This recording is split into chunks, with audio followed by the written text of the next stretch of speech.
കഥ ഹൃദയജാലകം തുറന്നപ്പോൾ പാർട്ട് 42. രചന ശാലിനി ഇ. കോളേജിൽ നിന്നും ഇറങ്ങി ഹൃദയയും കൂട്ടി കാറിലേക്ക് കയറാൻ തുടങ്ങുമ്പോഴാണ് മാധവിൻ്റെ ഫോൺ ശബ്ദിച്ചത്. തുറന്ന ഡോർ അടച്ചുകൊണ്ട് അവൻ കാറിലേക്ക് ചാരി നിന്ന് ഫോണിലെ ഡിസ്പ്ലേയിലേക്ക് നോക്കി. സേതുലക്ഷ്മി ഡോക്ടറാണല്ലോ, എന്തിനായിരിക്കും ഈ നേരത്ത്? ഡോക്ടർ പറയൂ. അവൻ കോൾ അറ്റൻഡ് ചെയ്ത്. മാധവ്, നീ വേഗം നമ്മുടെ ഹോസ്പിറ്റലിലേക്ക് വരുമോ? ജോലയ്ക്ക് അവർ വാക്കുകൾ മുഴുവനാക്കാനാവാതെ നിർത്തി. ജോലമോൾക്ക് എന്താ? അവളിപ്പോൾ കോളേജിൽ നിന്ന് വീട്ടിലേക്ക് പോയതല്ലേ ഉള്ളൂ. എന്താ ഡോക്ടർ? എന്താണെങ്കിലും ടെൻഷൻ അടിപ്പിക്കാതെ പറയൂ. മാധവ്, നീ ടെൻഷൻ അടിക്കല്ലേ, അധികം കാര്യമൊന്നുമില്ല, ചെറുതായിട്ടാണ്. സേതുലക്ഷ്മിക്ക് കാര്യം പറയാൻ ബുദ്ധിമുട്ട് തോന്നുന്നുണ്ടായിരുന്നു. ഡോക്ടർ, ഈ പ്രായത്തിനുള്ളിൽ ഞാൻ മാനസികമായി ഒത്തിരി വേദന അനുഭവിച്ചു. ഇനിയും വേദന താങ്ങാനുള്ള മനസ്സുറപ്പ് എനിക്കില്ല. അത്രയും പറയുമ്പോഴേക്കും അവൻ്റെ കണ്ണുകൾ നിറഞ്ഞു. നീ വിഷമിക്കേണ്ട മാധവ്. കോളേജിൽ നിന്ന് വീട്ടിലേക്ക് പോകുന്നതിനിടയിൽ എതിരെ വരുന്ന വണ്ടിയിൽ ചെറുതായി ഒന്ന് അവളുടെ സ്കൂട്ടി തട്ടി റോഡിലേക്ക് വീണു. എന്നിട്ട് തലക്കൊന്നും പരിക്കില്ല. വലതു കൈയിലും കാലിനും ഫ്രാക്ചറുണ്ട്. 3 ആഴ്ചയെങ്കിലും കിടപ്പ് കിടക്കേണ്ടി വരും. ഞാൻ ഇപ്പോഴെത്താം. അത് പറഞ്ഞ് അവൻ ഫോൺ കട്ട് ചെയ്ത് പോക്കറ്റിലിട്ടതിന് ശേഷം കാറിലേക്ക് കയറിയിരുന്നു.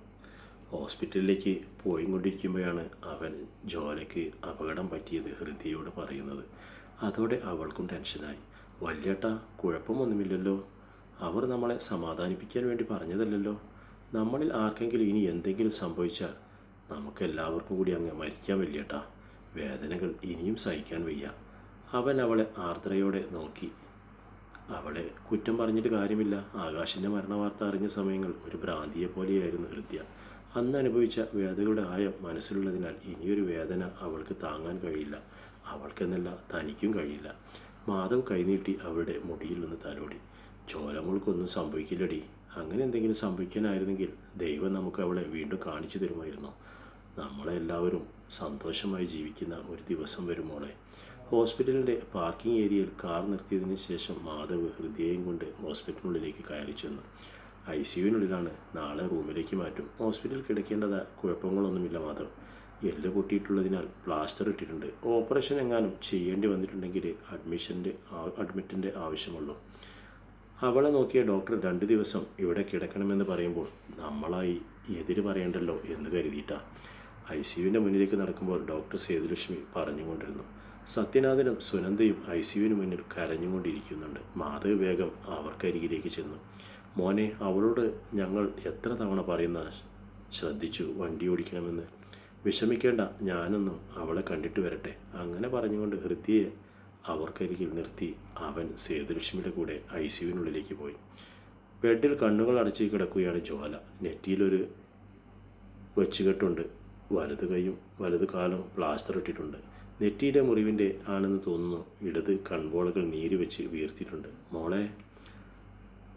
അവൾക്കടുത്തായിരുന്നു കൊണ്ട് പ്ലാസ്റ്റർ ഇട്ട കൈത്തണ്ടയിലൊന്ന് പതിയെ തലോടി അവൻ വിളിച്ചു. കൺപോളകളിൽ നീര് കാരണമാകാം കണ്ണു തുറക്കാനും ഇത്തിരി പ്രയാസമുണ്ടായിരുന്നു. വേദന ഉണ്ടോടാ ഏട്ടാ? അവൾ കരഞ്ഞുകൊണ്ട് വിളിച്ചു. പതിയെ ശ്രദ്ധിച്ചിട്ടാണ് ഞാൻ വണ്ടി ഓടിച്ചിരുന്നത്. ഇങ്ങോട്ട് വന്നെന്നെ ഇടിച്ചിടുകയായിരുന്നു. എനിക്ക് വേദന സഹിക്കാൻ വയ്യ. അവൾ ഇടത് കൈകൊണ്ട് അവൻ്റെ കൈത്തണ്ടയിൽ മുറുക്കി പിടിച്ചുകൊണ്ട് പറഞ്ഞു. അപ്പോഴാണ് അവൻ്റെ പുറകിൽ നിൽക്കുന്ന ഡോക്ടർ സേതുലക്ഷ്മിയെ അവൾ കാണുന്നത്. ഡോക്ടർ, വേദന അറിയാതിരിക്കാൻ വല്ല മരുന്നുമുണ്ടോ? എനിക്ക് വേദനിച്ചിട്ട് വയ്യ ഡോക്ടർ. സേതുലക്ഷ്മി എന്തു ചെയ്യണമെന്നറിയാത്ത അവസ്ഥയായി.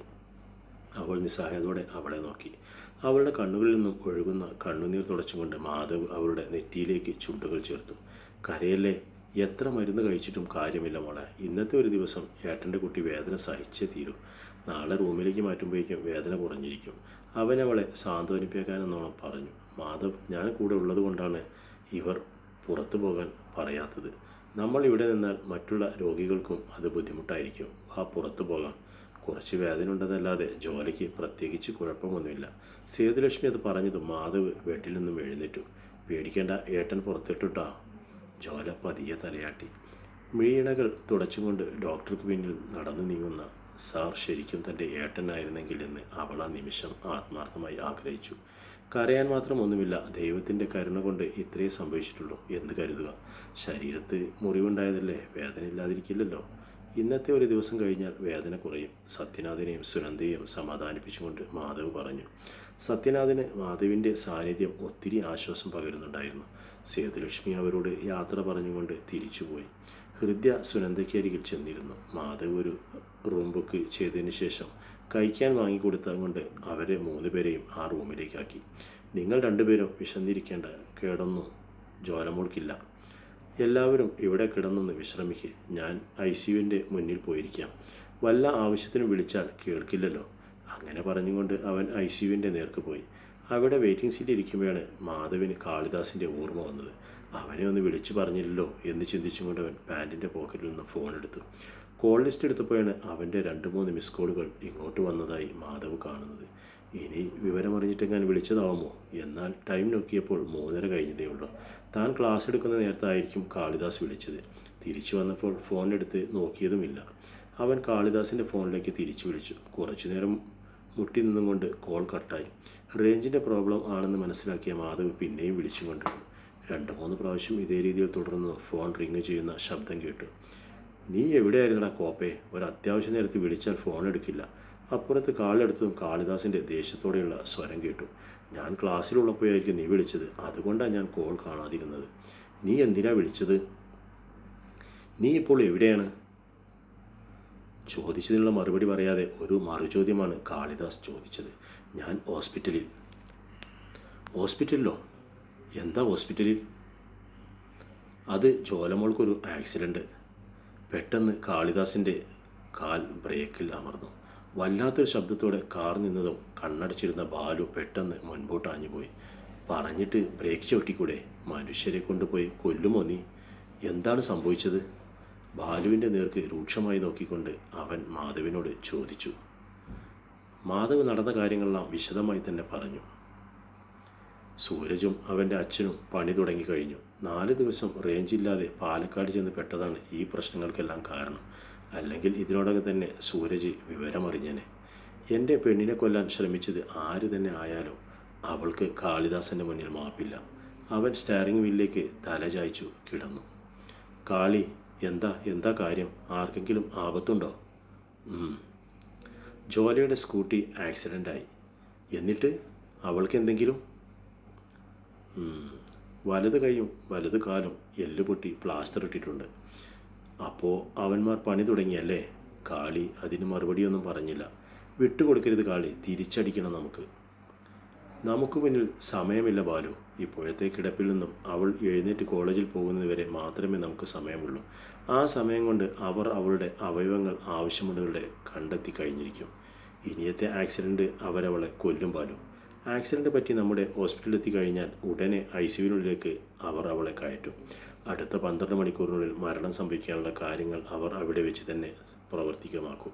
എന്നിട്ട് അവർ ഉടനെ ഒരു ഓപ്പറേഷൻ ചെയ്യണമെന്നും ആ ഹോസ്പിറ്റലിൽ അതിന് സൗകര്യമില്ലാത്തതിനാൽ അവർ പറയുന്ന ഹോസ്പിറ്റലിലേക്ക് ഉടൻ മാറ്റിക്കൊള്ളാനും പറയും. അവിടെ എത്തിക്കുമ്പോഴേക്കും മരണവും സംഭവിക്കും. ഇത്രയും കാര്യങ്ങളാണ് അടുത്ത ആക്സിഡൻറ്റിലൂടെ അവർ ലക്ഷ്യമിടുന്നത്. എന്ത് വില കൊടുത്തും നമ്മൾ അത് തടഞ്ഞ് തീരുക്കാളി. രാത്രി 10 മണിയെടുത്ത സമയത്താണ് അവർ ഹോസ്പിറ്റലിലെത്തിയത്.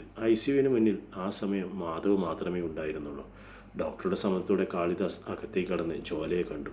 ആ സമയം അവൾക്ക് വേദന അറിയാതിരിക്കാനും മയക്കത്തിലുള്ള ഇഞ്ചക്ഷനും കൊടുത്ത സമയമായിരുന്നു.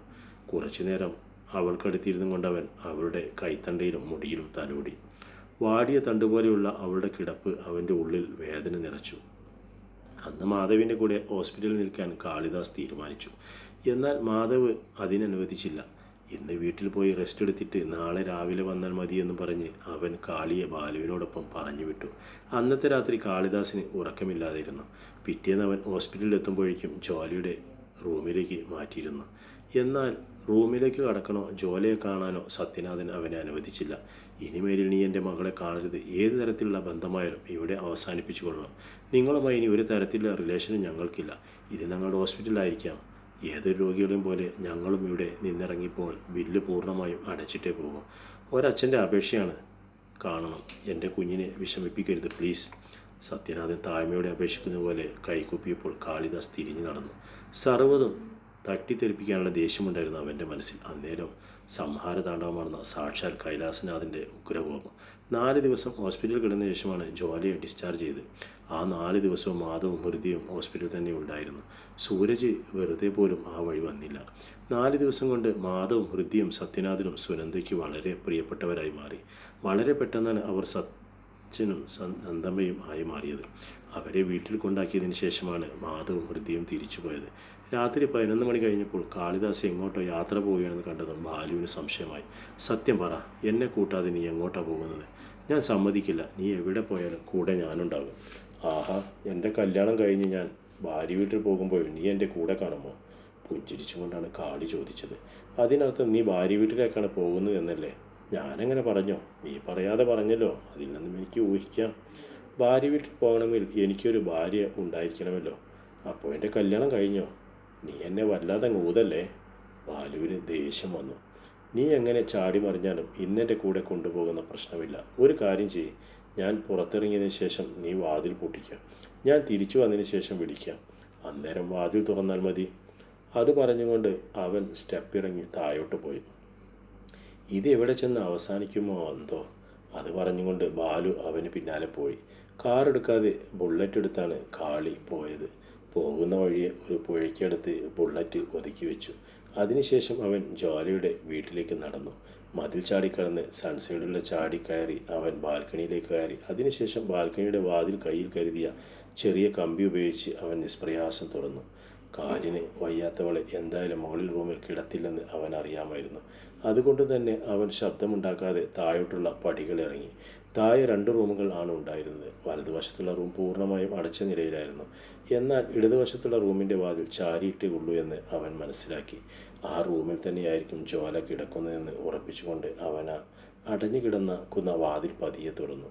അരണ്ട നീല വെളിച്ചത്തിൽ കട്ടിലിൽ കിടക്കുന്ന ജ്വാലയെ അവൻ വ്യക്തമായും കണ്ടു. ഇനി ആ റൂമിലെങ്ങനെ അവളുടെ അമ്മയുണ്ടോ എന്ന് അവൻ സശ്രദ്ധം വീക്ഷിച്ചു. ആരുമില്ലെന്ന് മനസ്സിലാക്കിയതും അവൻ നേരെ കട്ടിലിനടുത്തേക്ക് ചെന്നു. ജ്വാല സുഖമായ ഉറക്കത്തിലാണ്. അവൻ പതിയെ ബെഡിലേക്ക് കയറി അവൾക്കരികിലായി കിടന്നു. പിന്നെ അവളുടെ വശത്തേക്ക് ചെരിഞ്ഞു കിടന്നുകൊണ്ട് വലത് കൈയെടുത്ത് അവളുടെ വയറിന് മീതെ വെച്ചു. ഒരു നടുക്കത്തോടെ ഉണർന്ന ജ്വാല അടുത്ത് കിടക്കുന്ന രൂപത്തെ കണ്ട് ഞെട്ടിത്തെറിച്ചു. അവളെ ഉറക്കെ കരയാനഞ്ഞതും അവൻ പൊടുന്നതിന് അവളുടെ വായ് പൊത്തി. കരഞ്ഞു കൂവി, ആളെ ഉണർത്തലടി, ഞാൻ കുറച്ചു നേരം നിന്നെ ഇവിടെ കിടന്നുകൊണ്ട് തിരിച്ചു പോകാം. അപ്പോഴാണ് ആരാണ് തൻ്റെ അരികിൽ കിടക്കുന്നതെന്ന് അവൾ അറിയുന്നത്. ചെറിയൊരു പുഞ്ചിരി അവളിലുണ്ടായെങ്കിലും അടുത്ത നിമിഷം അവളിൽ പേടി നിറഞ്ഞിരുന്നു. തുടരും കഥയുടെ അടുത്ത ഭാഗം.